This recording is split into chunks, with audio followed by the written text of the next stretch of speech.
Your garden soil is the key to success in your garden. But what happens when your soil is lacking in certain nutrients? Today, you and I will look at the 10 common, there's a little bit more than 10, soil deficiencies that could be holding your garden back. From iron to potassium, I'll explain what each deficiency looks like, how it impacts your plants, and how to solve the problem. By the end of this episode, you'll know how to give your garden the boost it needs. Let's get growing. Hello, and welcome to the Pray Just Plant podcast, the show that talks about growing a garden, a homestead, a healthy family, and most importantly, growing closer to God. I'm your host, Crystal Media, owner of the Red Ridge Farm Homestead, where our mission is to help women of faith find the courage to grow healthy food for their family while building a closer relationship with our Lord and Savior. If that's you. Don't let the world hold you back. Pray Just Plant. Welcome, fellow growers, to the Pray Just Plant podcast. I'm your host, Crystal Media, and today in Season 10, Episode 2, we're going to be talking about soil deficiencies, but also in a kind of a reverse fashion, what amendments you could be adding to your soil if you are noticing these deficiencies. Now, disclaimer here, one of the biggest problems when it comes to amendments, especially in the garden, is that the big companies, like your fertilizer companies, they push just the big three. And we're going to talk about the big three. They are important. But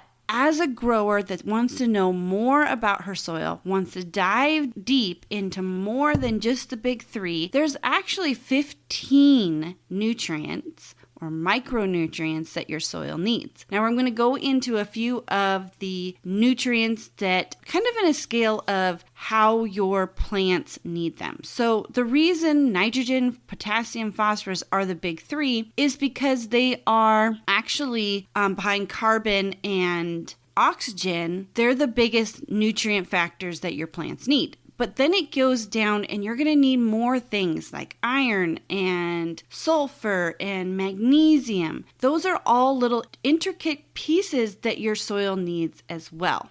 Calcium, and I've got a great story about my calcium deficiency in my battle that I've been dealing with here in my garden. So the disclaimer is also that I'm going to be pretty much saying that a lot of the solutions for deficiencies is compost or organic matter. And the reason that is because one, I am an organic grower. I'm not going to use a lot of commercial type fertilizers. And if you do hear me mention fertilizers, I'm going to be talking about not necessarily fertilizers or chemical fertilizers, but amendments, natural amendments that are going to take time to break down. Because one thing we have to remember is that our soil is a medium for one of the most important, you could say, animal or most important helper in your soil, on your homestead, and that's your microorganisms. All of these things are for technically to, especially when it comes to carbon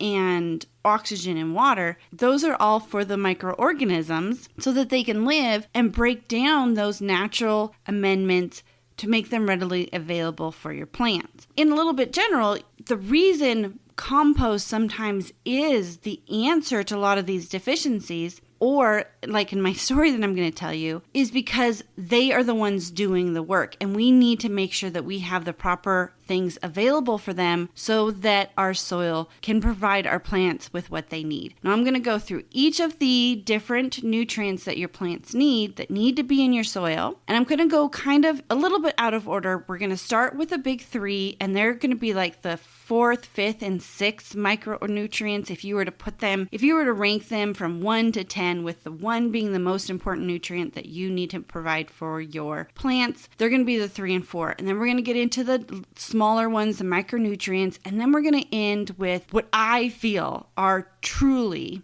your big three that you need in your garden. And that really, when you get these big three in balance, the other 15, would be, do a little math here, the other 12 will fall into place. But I want you to pay attention to, especially if you did a garden audit last year and you noticed some different colorization in your soil or in your plants, if you notice some not as healthy as vigor plants, listen to some of the symptoms, and maybe you can even use your plants or your garden audit to find out what deficiencies you're experiencing. And you may not experience all of these deficiencies in every single one of your beds, because sometimes what happens, especially if you are companion planting or succession planting, if you planted a heavy feeder like broccoli, something that takes lots of nutrients, and then plant something like another heavy feeder, and then that heavy feeder struggles, the reason why is because the first heavy feeder really stripped the soil and you didn't replenish it. You always want to, especially when you're figuring out your fertilization schedule, and I learned this through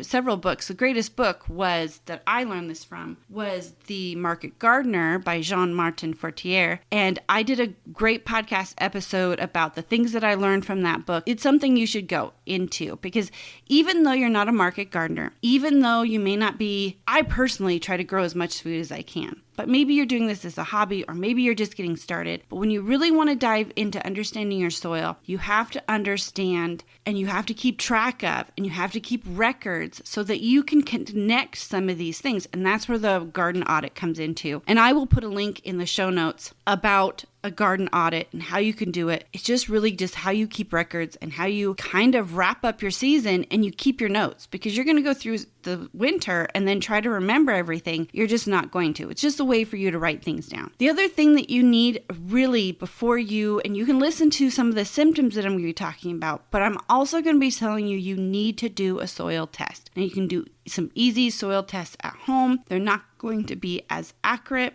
You can send your soil off to a lab. That's what I do here in Wyoming, and probably a lot of farming communities. They have, for agriculture, they will do soil tests for very cheap, because they actually have labs that do it quite often. So look into it. Just Google it and find a lab near you that tests soil. I get my soil tested for free. So just be aware of the things around you. You don't have to, try to worry about doing it yourself. You can lean on someone else. And when you get your soil tested by a lab, that's when you're going to dive into more of those nutrients. Because when you only buy a little soil testing from a big box store, you're only going to be testing what they say are the big three: potassium, phosphorus, and nitrogen, which they are important, but they're technically 4, 5, and 6 in the order of things your plants need or your soil needs, because we have to feed the soil so the soil feeds our plants. It's kind of a connection there, and sometimes we jump over that. So I want you to remember, every time that I bring up a soil deficiency, think about that from that point of view. I'm feeding the soil so I can feed my plants. Feed the soil, and who in the soil are we technically feeding? We're feeding those microorganisms. I kind of just said it too, but you know that the crucial part of your success is your soil. Sometimes we forget about that. And there's deficiencies. There's things that your soil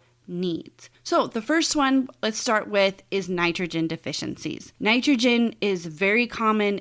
Deficiencies can happen with nitrogen. I have nitrogen deficiencies in my soil. If you grow for a long time in the same area, you are going to end up with nitrogen deficiencies if you do not feed your soil. So one of the great ways to replace nitrogen is, yes, compost or alfalfa meal or manure. If you're on a homestead, manure is very high. Depending on what manure or whom you get the manure from, it has different levels of nitrogen. You want to break that down, especially if you use chicken manure. It's very high in nitrogen. It is so high in nitrogen that it can burn your plants. So that's why it's put into compost. Grass clippings, those are all nitrogen suppliers. Because anything green, anything still living, anything still having kind of what is life in a plant has nitrogen in it. Your plants that you grow have nitrogen in it. So when you grow a cover crop and you don't let it die back and you cut it down, all that nitrogen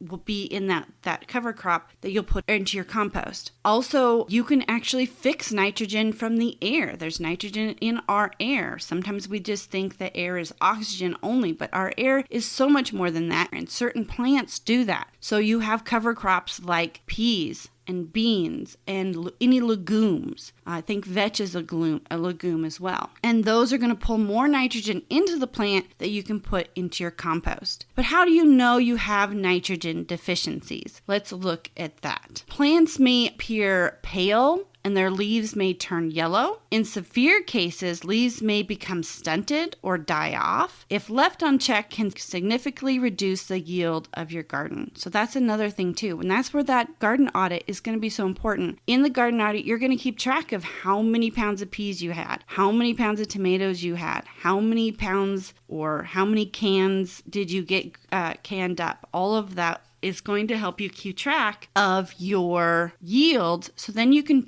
tell if you have a loss, if you have a big drop in yield. That's going to really, and that also points to a few other ones, because yield comes with flowering and your root system, and that gets us into the other two industrial big three, and that's phosphorus and potassium. So let's talk about phosphorus first. Phosphorus is another essential nutrient that plants require to grow and produce flowers and fruit. So if your yields really drop, it can be, and your plants are stunted, that can be nitrogen. But if your plants are doing really good, they're growing really well, but they're not flowering very well, and you're not getting a high yield because the flowers just aren't forming. In fact, calcium deficiency or blossom end root is also tied in with this. It's kind of a mixture. Everybody says it's just calcium, but it's not. It's a mixture. I'm going to tell that story in just a minute. But phosphorus is all about your fruiting. Also, when phosphorus levels are low, plants may exhibit stunted growth, same as above with that nitrogen, and they'll have difficulty developing a strong root system. Leaves may also appear dark green or bluish green, and older leaves may turn yellow or purple. So do you see how, it's important to watch your plants, and it's important to always keep track of and keep an audit of your yields and keep information going. But sometimes it's really hard to pinpoint the exact nutrient deficiency when you only look at your plants. But it's going to give you an idea. It's going to point you somewhere at least. Right? So do pay attention to that. And one common cause of phosphorus deficiency in the soil is because it's too alkaline. So alkaline goes into our pH of our soil. So the human body, anything that is pretty much neutral is right there at that 7. Anything, I'm not sure which way, but if you go off from that, I'm not sure if it's up or down, but if you go away from that, you're going either acidic or you're going to alkaline or base. Things that are acidic, tomatoes are a little bit more acidic. That's why you can water bath can them. Really acidic, you're going to be talking about your chlorine, all of those types of things. And then your bases are going to be like your baking soda and those type of things. Different also areas, and we're going to talk about a little bit of how you can fix your pH with lime or wood ash. But when your soil is too alkaline, this can prevent your plants from absorbing phosphorus. And so by adding organic matter, there's those two words again, or using a supplement that is formulated with phosphorus, you can alleviate some of these issues. But remember, if you're using a fertilizer that has phosphorus in it and you're still not getting, you're like, I'm experiencing low phosphorus, but it's not being utilized, but I'm putting it in my soil. What's going on? That's when you're going to go back and you're going to look at your pH of your soil. So it's really important that you get your soil tested. I'm going to be probably saying that a lot in this episode. Testing your soil gives you eyes on the problem. And sometimes, it's not something that you have to do every year. It's not something that it's nice if you could do it multiple times a year. But you do need to keep track of that. And you need to have notes, at least, of understanding what you are growing. And if you're using any cover crops or organic matter, all of that is going to pull in to understanding the nutrients your soil needs. But what I was saying was that if your pH is off, and you are still putting phosphorus in your soil, putting rock phosphate, or that's a natural fertilizer or a natural amendment that you can be using, be sure to be checking out your pH, because pH is so important not only for phosphorus but a lot of other nutrients. So the next one is potassium. Potassium affects your plant's growth. So potassium is essential for many plants' functions, including photosynthesis, water uptake, and disease resistance. Like phosphorus, potassium is also mobile in the soil, meaning that it can move around easily and be taken up into your plants. But if your plants are lacking something else, or your soil's too acidic, it still can be locked into the soil and the plants aren't available for it. Or if you don't have those microorganisms breaking that potassium down for you, then you're going to have problems. So symptoms of potassium deficiency can vary depending on the type of plant you're growing, but the most common signs are yellowing or browning on the leaf edges. You have weak stems and stunted growth. Poor fruit quality and susceptible to disease are also indicators of potassium deficiency. To prevent or to correct potassium deficiency, consider applying potassium-rich fertilizers, or those two words again, organic matter to your soil, because you're feeding, organic matter feeds those microorganisms. They do the work. They break down that fertilizer or those amendments for you. The potassium can be found in compost, wood ash, and bone meal. Those are the 3 things that I use in my organic garden. There's also a warning here that you need to do your soil test to make sure it's potassium, because you do not want to over-fertilize with potassium, because this can interfere with your calcium intake and lead to other nutrients imbalances. And I'm going to tell that story in just a moment about when we get to calcium, because it's a funny story. And now when I look back on it, I can say it's a funny story, but in the moment, in the grunge of it, when my tomatoes were not growing, it was not funny. But I'm going to get into that and the other deficiencies, the micro deficiencies in just a moment. But right now it is time for the tip and trick segment of this episode, where I share a few bonus tips and tricks I use here at Red Ridge Farmstead. This week's tip is brought to you by the Building Soil Health Handbook. This handbook was designed to help you take the guessing out of improving your soil, to help you become the expert your soil has been waiting for you to be. Many of us think that we're gardeners of vegetables and gardeners of fruits, but we're not. We are stewards of the soil. In this handbook, I walk you through the 4 steps I've used here at the farm to improve my soil. I want to help you become the expert that you never realized you could be. To grab your free copy, go to redridgefarm.org/resources. It's spring, and now is the time that you're getting your baby chicks. So I want to give you a few tips to make sure that you have a brooder set up for them before they arrive. So what is a brooder? A brooder is a place that is secure and safe and warm for your baby chicks. What you're essentially doing is you're making a place that almost is like mama hen. You're finding a place that has safety and security from predators. Now, you may not think that you have predators in your home, but if you have a cat or a dog, they can hurt your baby chicks if they're not protected. If you have your baby chicks out in a shed, they are going to need to be in a place that mice or rats or predators can't get into, or your barn cats. You're also going to need warmth. Mama hen usually sits on her baby chicks to keep them warm. So you're going to need a heat lamp of some sort that will warm up an area. You don't want the heat lamp to cover the whole area, but a small section of your brooder so that the baby chicks can wander over to it and use it to warm their bodies. Now, you don't want to place your food or your water underneath this area, because then a baby chick that is too hot may not go in for that food and water when it needs it so desperately. So make sure that the food and water are placed outside of the warm area of your brooder. Next, you're going to need food and water. You want to get a crumble, something that is small and tiny. You also want to provide grit. Grit is how chickens digest their food or chew up their food. They don't have teeth, they have a gizzard. And even small baby chicks, mama hen usually takes them out to gather these things. Even they need grit. Also, in your water, you need to have some electrolytes or something in there that is going to help prevent disease and sickness, and to give those baby chicks a little boost. If they've come in the mail, they have just hatched and then went on a trip across the United States to your home. So they're going to be under stress. You need to get them something that's going to alleviate that stress in their water. What I suggest that you add to your water that can be found in your home is a crushed garlic clove. This is going to help fight any diseases and give them that immune boost. You also want to put in a little bit of honey. Honey is a natural electrolyte. It's going to give them all the nutrients that they need to get that good start for you. So when you're getting your baby chicks, make sure that you're ready for them before they arrive.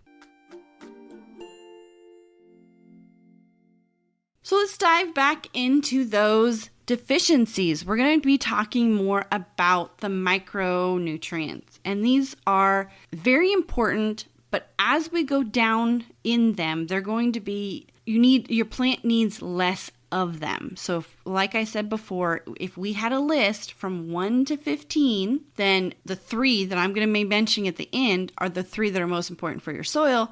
And then we just talked about 4, 5, and 6. Now we're going to be talking about 7, 8, 9, 10 through 15. Then we're going to go back and talk about your soil's big 3 to wrap out this episode. So the first one, that is number 6, is iron deficiency. I personally struggle with iron deficiency as a human, but your plants need iron as well. Iron is an essential micronutrient that plays a vital role in plant health. It helps to create chlorophyll and enables the transfer of electrons within cells. Without sufficient iron, plants may exhibit yellowing between veins, a condition known as interveinal chlorosis. I hope I said that right. Iron deficiencies can occur in soils with high pH or excessive phosphorus, which can inhibit the plant's ability to absorb iron. So that's why it's so important, I'm going to say it again, to really test your soil for your pH and your other nutrients, because I'm going to tell you that story in just a minute. And it's on this. It's all about what's in your soil and then not allowing it to be utilized by your plants. Additionally, waterlogged soil can also limit iron intake. This is important when you are growing your seedlings, especially inside, that you don't overwater them. That soil is going to drown your plant, and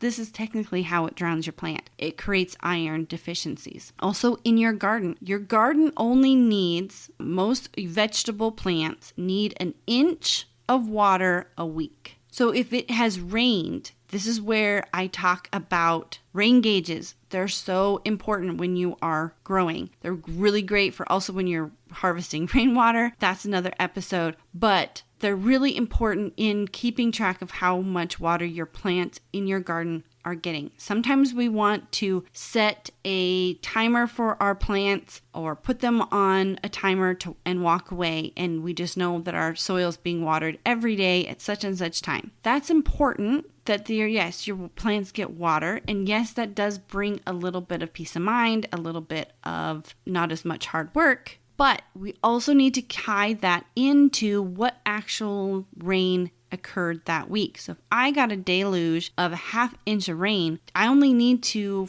water my plants for the rest of the week, a ½ inch of rain. But if I got 3 days of rain and it accumulated an inch, I don't need to water my soil at all. So it's really important that you keep track with a rain gauge. And in fact, if you want to know what kind of rate your sprinklers are using, or what kind of rate if you aren't using drip lines will tell you how much per hour that they drip out. But if you're using a sprinkler and you want to know how much water is coming out of your sprinkler in, say, 15 minutes, put a rain gauge in the middle of your garden where you're sprinkling, and it'll fill it up and tell you how much water your sprinkler is putting onto your soil in that amount of time. So to correct iron deficiencies, gardeners can apply iron chelates, which provide plants with readily available iron. In some soil, adding sulfur can also help reduce the pH levels and improve iron absorption. So if you looked at your soil test and you already have iron, but your plants are showing that you have low iron, then something is stopping the uptake of that. And organic matter can help to release iron into the soil. Why? Because of the micronutrients that are in organic matter. So their next deficiency, magnesium. Magnesium is another vital nutrient that plants require for proper growth and development. Magnesium plays a crucial role in chlorophyll production and energy transfer. Without sufficient magnesium, plants may exhibit yellowing between veins,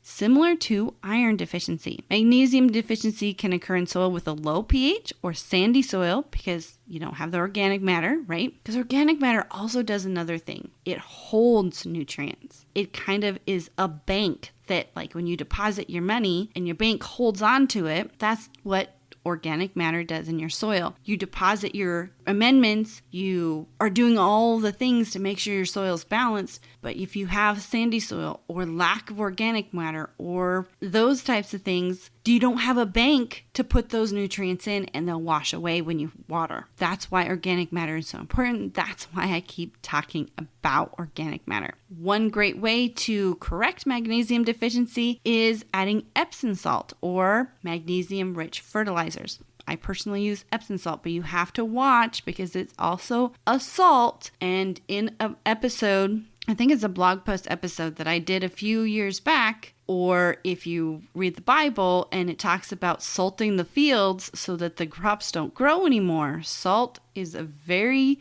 detrimental, think of the Dead Sea, right? The Dead Sea is full of salt, things don't grow. So it's a detrimental thing to your soil. So be really cautious and make sure you're testing to make sure this is a reason that you are lacking. And really the best way to apply this deficiency or this cure or amendment to your plants is not to the soil. So if you're noticing it in your plants and you know you need to fix your magnesium, organic matter is not going, it's in organic matter. Additionally, organic matter is a great way to increase magnesium in your soil. But it's going to take time. So if your plants are suffering from it and you do want to use the Epsom salt cure, it's best to just dilute it and spray it directly on the plants, because then the magnesium will land and the plants will suck it in. You're using the folic reaction. That is a better way to use that amendment. So the next is calcium deficiency. So now here we are. What I have been struggling with for years is calcium deficiency. And one of the reasons I know that I have calcium deficiency or that my plants are suffering from calcium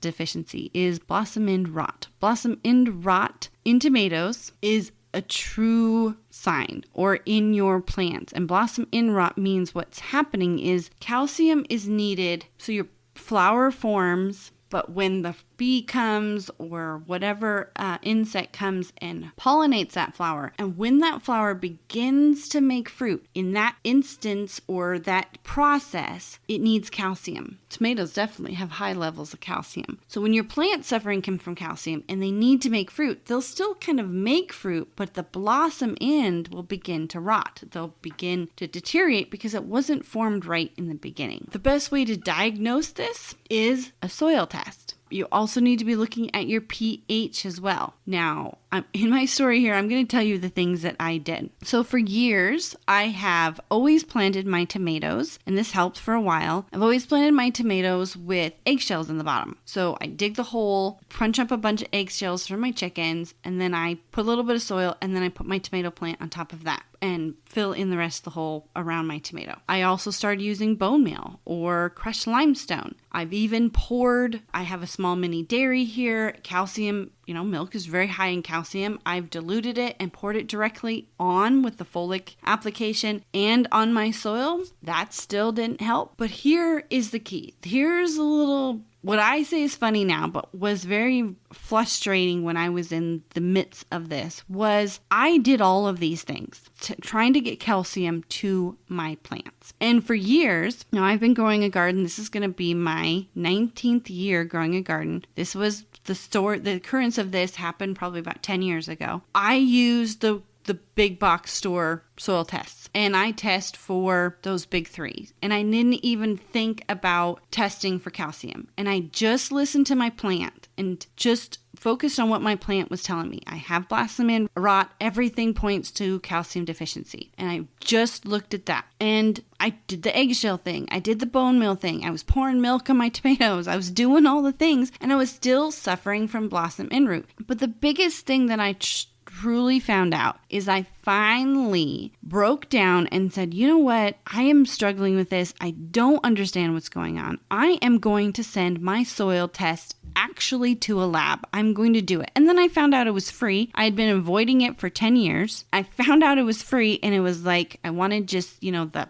smack in the middle of the forehead kind of thing. Why didn't I do this before? And I sent it off, and I get the results back. And you know what it said? Yes. It said that my soil was very high in calcium because I have clay soil, and that it should be high in calcium, and that's normal. But how then? How, right? How is my plant struggling, showing all the symptoms of low calcium if my soil has calcium in it? Okay, so let's step back. Calcium in your soil is amazing. But other thing my soil test said was that I was low in nitrogen. But I was sitting there going, okay. So then I started researching low in nitrogen. Then I looked even deeper and it was like, well, I grew broccoli in this spot last year. So my soil was more deficient from nitrogen because of the plant that I was choosing to grow there before I put my tomatoes there. So that's really important to be keeping track of. So not only was my soil low in nitrogen, but those beds were even lower in nitrogen because I wasn't able to replace it. So going deep dive into the research, I found out that when a plant is lacking in nitrogen, as we talked about before, it can't absorb other nutrients. So even though I had all this calcium in my soil, I didn't have another nutrient that was tied in that allowed my plant to absorb that. Also, it was a very rainy year that year, and because of that, rainy springs, rainy cold springs, they, especially with my clay soil, they lock up water, which then also locks up less oxygen, which meant that the compost that I was putting into my soil, which I just put on top of my soil, was not being pulled into my soil as quickly, and the microorganisms weren't working as vigorously because the soil was fairly cold. All of that piled in because nothing can be absorbed by a plant until the microorganisms poop it out. Sorry that sounds so gross, but that's the truth. The microorganism, that's why I'm going to say every single time compost, my organic matter that's going to solve these deficiencies is because it's the microorganisms that are in that eat these nutrients, put them in smaller forms, they get put into the water sludge and then sucked up into the plant. That whole story, that whole instance, the whole thing I was fighting was calcium deficiency, but in actual truth, I was fighting nitrogen deficiency. And once I fixed the nitrogen deficiency the next year, I had amazing tomatoes because the plants could finally suck up the calcium. Isn't that just...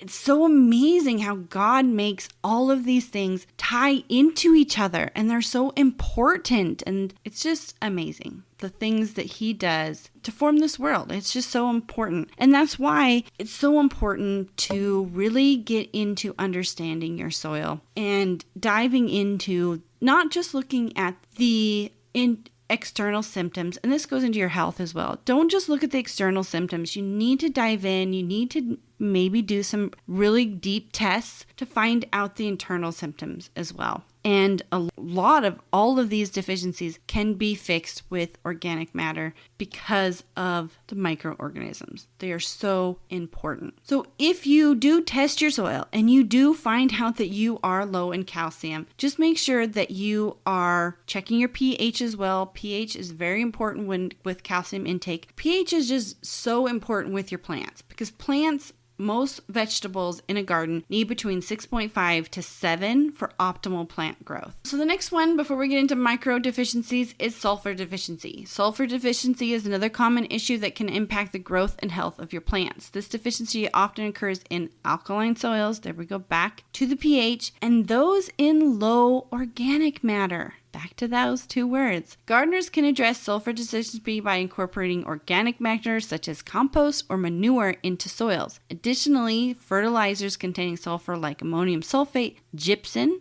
gypsum is something that you use to change your pH, or sulfur-coated urea can be added to the soil. Regular soil testing is crucial to identify any nutrient deficiencies. I'm going to say this again and again. Get your soil tested. It's probably going to be cheaper than you think it will be, and they're going to test for more than just the big three. Yes, the big three are important, but sometimes it's those other things that may be stopping those big three from being absorbed. So micronutrients. Now, remember I said there's 15 things that you need, and these are going to be smaller. So your big macronutrients, that means bigger, are your nitrogen, your potassium, and your phosphorus. And then you get into your micronutrients like your iron that we talked about and your magnesium. But there's also zinc and there's a long list. So when you're getting your soil test, just ask them to also test for the micronutrients as well. Micronutrients, yes, they are required in small quantities, but they still are very crucial and very important for plant processes like photosynthesis and enzyme activation. Micronutrient deficiencies can result in stunted growth, yellowing of leaves, poor fruit production. Soil pH, again, plays a very vital role in the availability of micronutrients. And just be sure you're asking your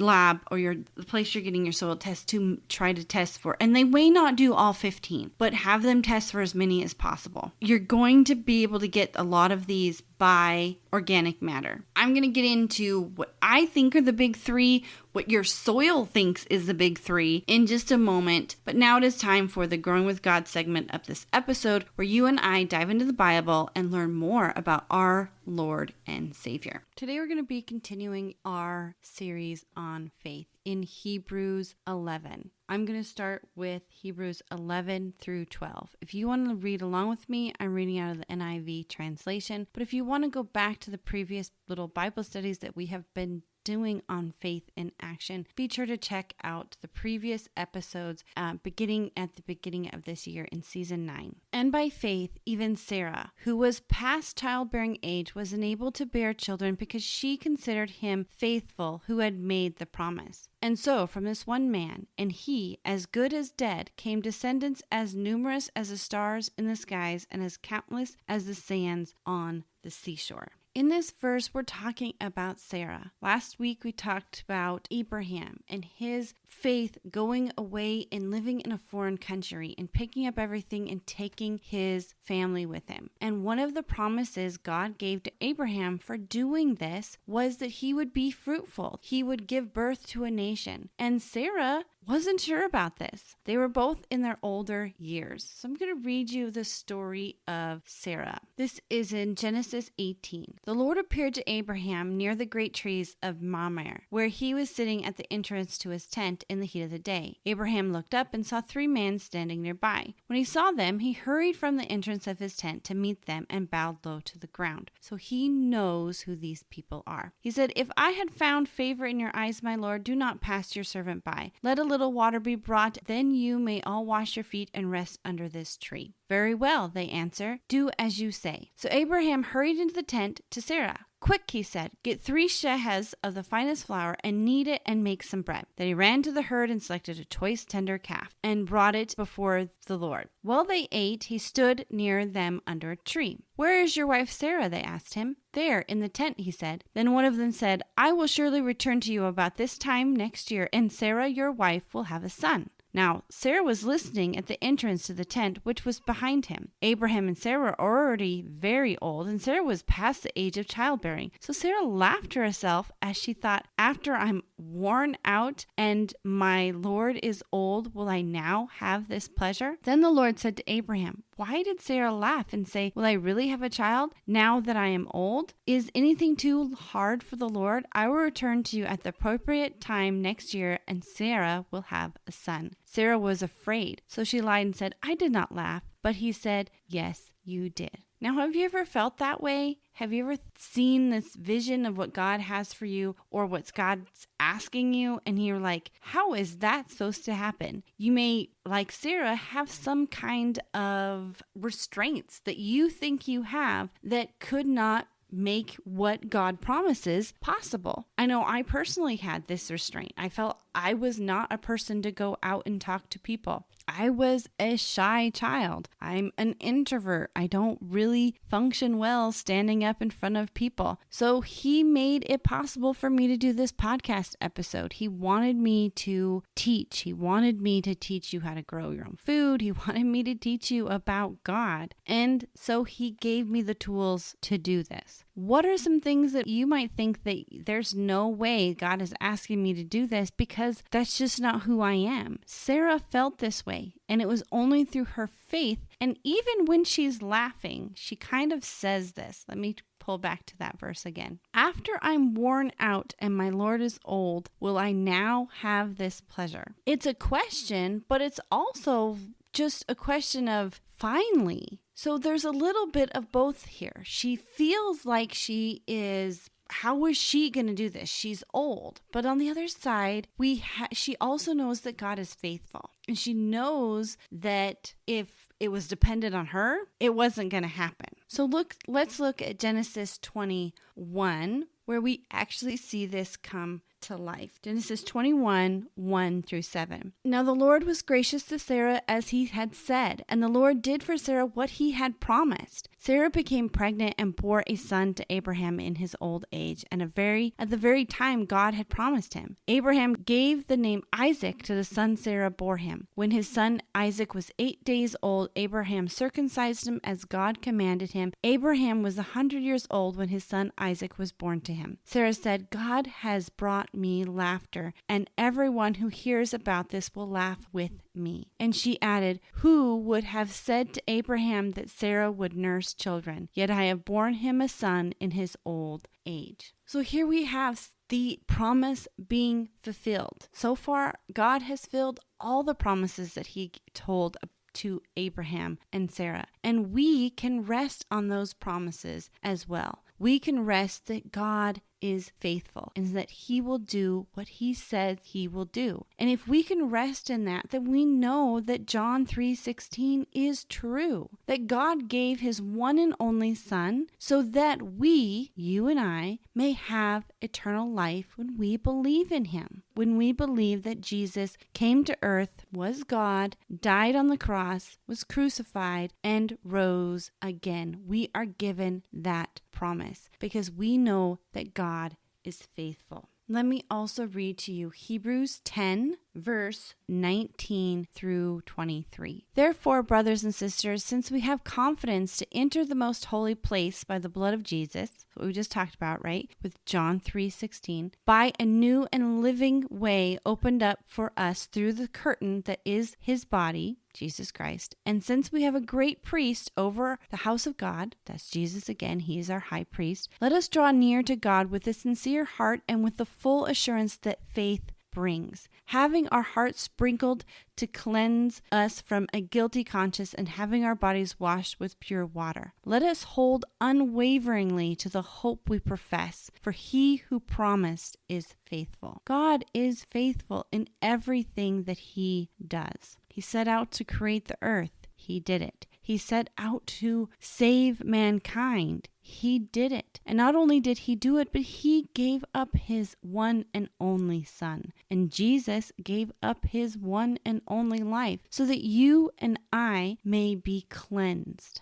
and that we may walk with God, our true purpose on earth of walking with God. We walked with God in the beginning and we will again walk with God. And it's not by our doing, but it's by God's faith in himself, essentially, because he made the promise and he will fulfill it. So when we hear the promise and we know who God is, we know that those promises will be fulfilled. And maybe you are doubtful. Maybe there's something holding you back that you think that is too big for God. Remember, there's nothing too big for God. Sarah, in her old age, gave birth to a son, Isaac. And from Isaac, there was a great nation. I want to remind you this week that if God's asking you to step out in faith and do something that you don't understand, you can rest in the faith that God has a plan and that plan is for your good. So let's wrap up this episode with my big three, or technically your soil's big three. The most important things your soil needs. And we've kind of been talking about it a little bit through the last parts here. And it all ties into those big words, organic matter. But the essential thing that we need to remember when we're building soil or we're trying to fix our soil or trying to do something to our soil, we have to connect to those microorganisms. They are the key. They are the solution. They are the life of our soil. So while micronutrients deficiencies are often the first culprit in ailing gardens, really it all comes back to this one though. It's carbon deficiency. Carbon deficiency can wreak havoc on your plants because carbon deficiency leads to the other deficiencies. I hope you see that. Carbon is an essential element for plant growth as it is a major compound of organic matter in the soil. Without an adequate amount of carbon, soil can become compact and lack the necessary nutrients for plants to thrive. Additionally, a lack of carbon in the soil can lead to decreased microbial activity. That's those microorganisms. Carbon is their home. Carbon is where they build their schools or whatever they do, but this is where they live. And if we don't have the proper levels of carbon, we have too much sand, we have too much clay. Clay is what I fight. Then we have deficiencies on all levels, because without the microorganisms, we cannot. Even though our soil test says we have calcium, look at my story. My soil is full of calcium, but I was low in nitrogen. I was low in nitrogen because I was low in carbon, because the microorganisms hadn't been able to break down the nitrogen that I had put into the soil because it was a cold spring and they just weren't as active. All of that can build on itself, and it all comes back to that root of carbon. So to combat carbon deficiencies, gardeners can incorporate organic matter in their soil. This can be achieved by adding compost, cover crops, waste from cover crops, leaves. The list can go on, but you do want to make sure that whatever you're doing, that it's broke down. You don't want to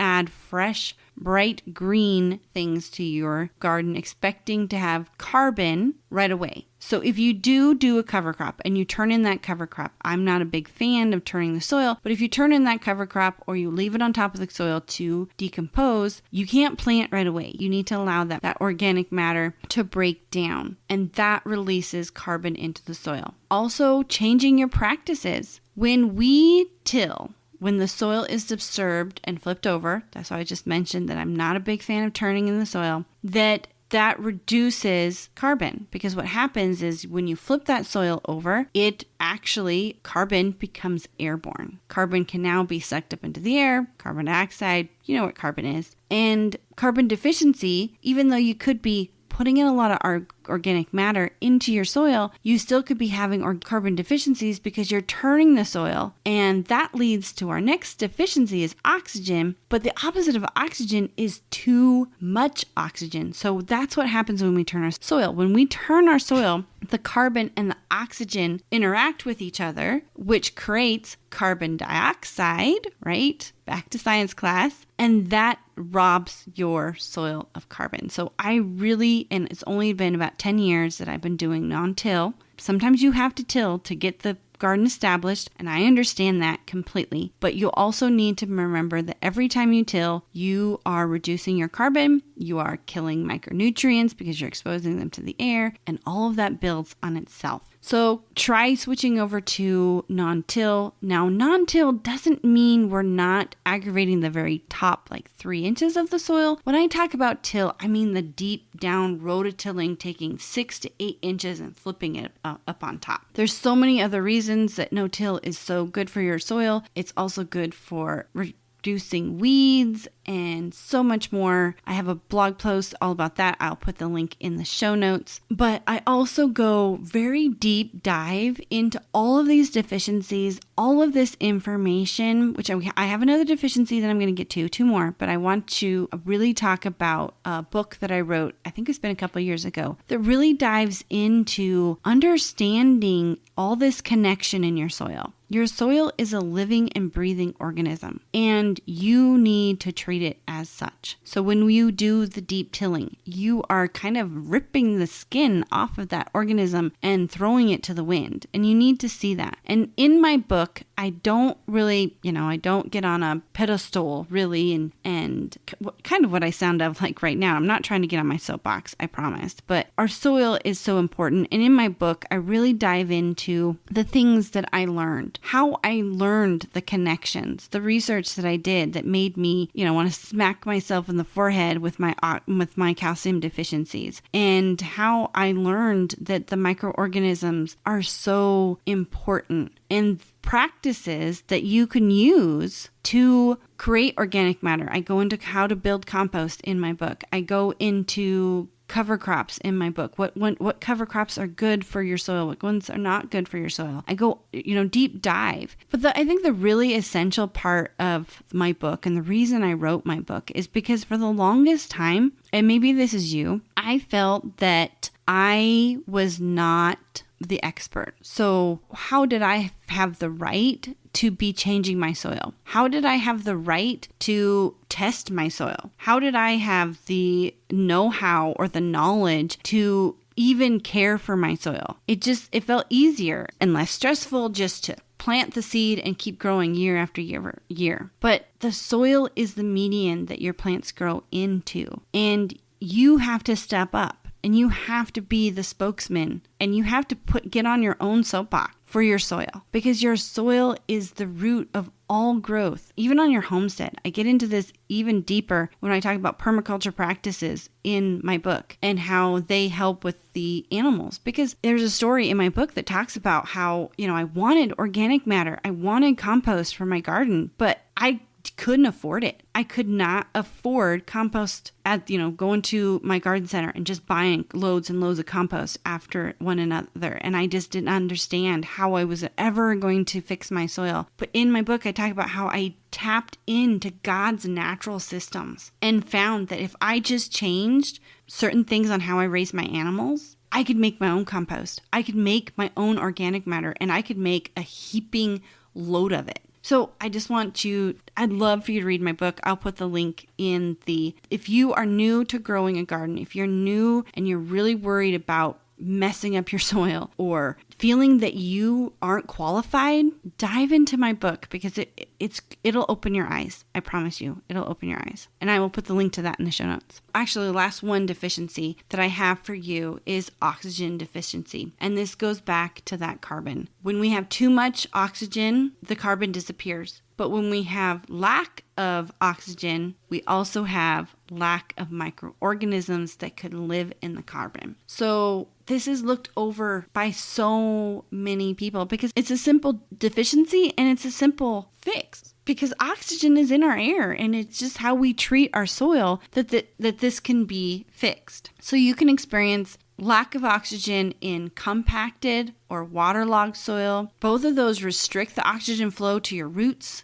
of your plants. The roots need oxygen to breathe and absorb nutrients, and without it, the plants will struggle to grow properly. Oxygen is so important. To prevent oxygen deficiencies in your garden, ensure proper drainage by avoiding overwatering and planting in well-drained soil. You can also aerate the soil by using a garden fork to loosen it up or create air pockets for better oxygen circulation. Now, that didn't say till your soil, because tilling is going to create too much oxygen. So what it means by a garden fork is, another word for the garden fork could be a broad fork. I haven't purchased a broad fork yet. I have a potato spud fork. But what I do is I push the potato spud fork. A spud fork is kind of like a shovel in handle, and it's very flat, very strong pitchfork kind of bottom. But I push that into the soil, and then I grab the handle and I pull it towards me and only lift the soil slightly. And then it goes back into place. So when I lift that soil, I let the air flow through, but when I pull my spud fork back out, I've left little holes that the soil can go into. So that's what you're doing